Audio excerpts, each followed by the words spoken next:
पिछले दिनों भावलपुर में एक थाना समझ सटा है, वहाँ एसएचओ ने उनकी टीम ने 20 किलो क्रिस्टल आइस पकड़ी। अब एग्जैक्ट अमाउंट मुझे याद नहीं है, लेकिन ये 20 किलो था या उससे को थोड़ा सा ऊपर नीचे होगा। ये करोड़ों रुपए की मालियत की थी। और कुछ दिन पहले आपने ये भी सुना होगा कि पाकिस्तान नेवी ने और कुछ इंटरनेशनल अलाइड फोर्सेस ने मिलकर अरबों डॉलर्स की कुछ ड्रग्स पकड़ी हैं। और इस तरह की आप अक्सर ही इस तरह की स्टोरी सुनते हैं कि पुलिस ने या एंटी नार्कोटिक्स फोर्स ने या किसी और फोर्स ने ड्रग्स पकड़ी हैं, और ड्रग्स पकड़ी भी बहुत बड़ी मिकदार में है, अप्रिशिएट भी किया जाता है, सारा कुछ किया जाता है। लेकिन उसके बावजूद सोसाइटी में जो ड्रग्स का यूजेज है वो बढ़ता जा रहा है। पहले शहरों में ये होता था कि आपको गलियों में, चौराहों में कोई नशा पीने वाले आम लागर लोग मिलते थे, जिसको हम जहाज कहते थे। अब ये वाली लानत देहातों में भी चली गई है। अब देहातों में भी लोग इसी तरह पीते हैं। बहुत सारे, हर दूसरे चौथे घर में एक नशा करने वाला शख्स मौजूद होता है। जब इतनी बड़ी मिकदार में ये ड्रग्स पकड़ी भी जाती हैं, सप्लाई भी रुक जाती है, लेकिन इसके बावजूद सोसाइटी में ये अवेलेबल है। इसकी वजह क्या है? इसकी सादा सी वजह है कि हर चीज की डिमांड और सप्लाई होती है, और इसी तरह हमारी सोसाइटी में भी जो ड्रग्स की डिमांड और सप्लाई चेन है वो एग्जिस्ट करती है। अब इस डिमांड और सप्लाई को मैनेज कौन कर रहा है, ये सोचने वाली बात है। कि यानी पुलिस को हमने देखा है कि आए रोज इतनी क्रिस्टल पकड़ी जाती है, इतनी चर्स पकड़ी जाती है। एक छोटे से डिस्ट्रिक्ट में जैसे भावलपुर है, हजारों पर्चे दिए जाते हैं, लोग पकड़े भी जाते हैं, सजाएं भी होती हैं, लेकिन उसके बावजूद ये मंशियात का इस्तेमाल बढ़ता जा रहा है। 2-3 फैक्टर समझने की ज़रूरत है और हमें उस पर फोकस भी करना है। वो है डिमांड और सप्लाई को मैनेज करने वाले ऐसे फैक्टर्स, उनको कर्टेल कैसे किया जा सके। सबसे पहले हम डिमांड पे बात करते हैं कि सोसाइटी में जो ड्रग्स की डिमांड है वो कहाँ से क्रिएट होती है। सबसे पहला और बड़ा एलिमेंट है एजुकेशन। कि अगर आपके माशरे में एजुकेशन नहीं है, और अगर है तो बराए नाम है, ऐसे ऐसे डिसिप्लिन पढ़ाए जाते हैं जिनकी मार्केट में डिमांड नहीं है, यानी लोगों के पास पढ़ने लिखने के बावजूद कैरियर की कोई अपॉर्चुनिटी नहीं होती। और उससे भी पहले जो पढ़ाया जाता है उसमें लोगों की या बच्चों की ट्रेनिंग नहीं होती।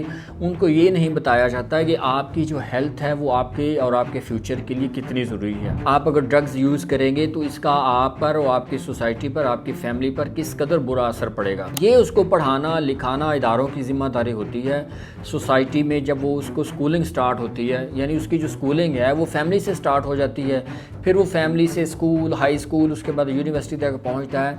हर जगह पे उसकी ये बार बार उसको बावर कराना ज़रूरी है कि भाई ये वाली जो चीज़ें हैं ये बहुत गलत हैं, आप यूज़ करेंगे तो आप पे भी इफ़ेक्ट आएगा, आपकी फैमिली भी मुतासर होगी और सोसाइटी भी बुरी तरह डैमेज होगी। लेकिन बच्चों की ट्रेनिंग, उनकी तरबियत के बाद उनकी कैरियर काउंसलिंग, ये दोनों ऐसी चीज़ें हैं जो बिल्कुल इग्नोर कर दी गई हैं। यानी अगर आप यूनिवर्सिटी जाते हैं, आप कॉलेज जाते हैं, वहाँ भी आपको ये चीज़ नहीं पढ़ाई जाती, इसके बुरे असरात के बारे में नहीं बताया जाता, तो ये बहुत बड़ा सेटबैक है। और उसके बाद आती है आपके बच्चों की कंपनी। यानी वालिदैन अपने बच्चों को बिल्कुल ऐसे छोड़ देते हैं कि उन पर कोई तवज्जो नहीं दी जाती।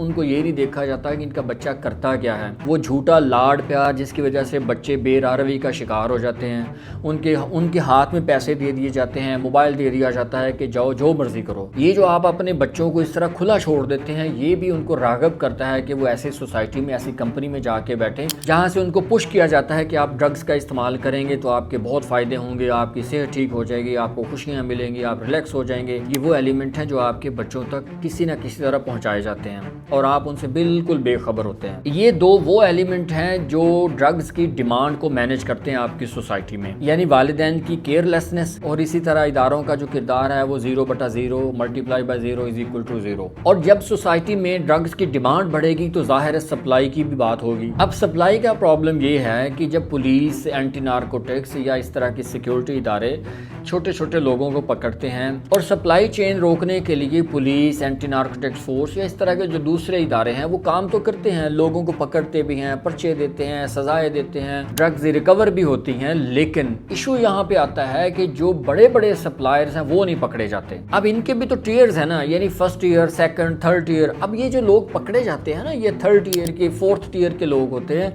अब इनके ऊपर जो सेकंड ईयर, जो फर्स्ट ईयर के लोग हैं वो बहुत कम पकड़े जाते हैं। अब वहाँ उनको पकड़ने की जरूरत होती है। यानी अगर आप बड़े सप्लायर को नहीं पकड़ेंगे तो छोटे सप्लायर को पकड़ने का کوئی فائدہ نہیں ہوتا. وہ اگر آپ چھوٹے سپلائر 10 پکڑیں گے تو 10 اور پیدا ہو جائیں گے. کیوں کہ پیچھے سپلائی کی چین ٹوٹی نہیں ہے. جب تک آپ سپلائی کی چین بریک نہیں کریں گے تو آپ کی سوسائٹی میں یہ ڈرگز کا استعمال بڑھتا ہی جائے گا اور آپ کی سوسائٹی برباد ہوتی جائے گی جس طرح آج ہو رہی ہے. آپ کا نوجوان کالج میں پہنچتا ہے اور جاتے ہی وہ ڈرگز کا استعمال شروع کر دیتا ہے. یونیورسٹی میں جاتا ہے تو اس کو کمپنی ایسی مل جاتی ہے کہ اس کا دل کرتا ہے کہ میں یہ شروع کر دوں. اور اسی طرح والدین کی کم توجہ کی وجہ سے ان کے بچے اس ٹریک پہ چلے جاتے ہیں جہاں ان کے پاس پیسہ بھی ہے, موبائل فون بھی ہے اور ان کے پاس کسی قسم کی رکاوٹ نہیں ہے اور جس سے مرضی ملیں, جس کے پاس مرضی جائیں, دن ہو, رات ہو, صبح ہو, شام ہو, وہ ملتے ہیں. اس لیے یہ جو ڈیمانڈ اور سپلائی کی چین ہے یہ بریک نہیں ہوتی اور ڈرگز آپ کی بڑھتی جا رہی ہیں. اور ایسی صورت میں ادارے جتنا مرضی پرفارم کر لیں کوئی فائدہ نہیں ہوتا. اب سب سے بڑی ذمہ داری عائد ہوتی ہے والدین پر اور اس کے بعد اسکول کا ٹیچر, کالج کا ٹیچر, یونیورسٹی کا ٹیچر, کہ جہاں اسٹوڈنٹ گریجولی جاتا ہے, آہستہ آہستہ موو کرتا ہے, وہاں اس کو قدم قدم پر روکنے کی ضرورت ہوتی ہے, قدم قدم پر ٹوکنے کی ضرورت ہوتی ہے. لیکن ہم نے بے مہار جو آزادی دی ہوئی ہے نا اپنے اسٹوڈنٹس کو, اپنے نوجوانوں کو, ہم یہ کہتے ہیں کہ یہ آزاد ہیں, یہ فلاں ہیں, یہ فلاں ہیں. یہ آزادی نہیں ہوتی, یہ اپنا کیریئر تباہ کرنے والی بات ہوتی ہے. اور ان کی آزادی اس وقت ختم ہو جاتی ہے جب یہ اپنی صحت بھی تباہ کر لیتے ہیں اور اپنا گھر بھی تباہ کر لیتے ہیں اور بالکل ایک ناکارہ انسان جو صرف اور صرف سوسائٹی پر ایک بوجھ ہوتا ہے بس.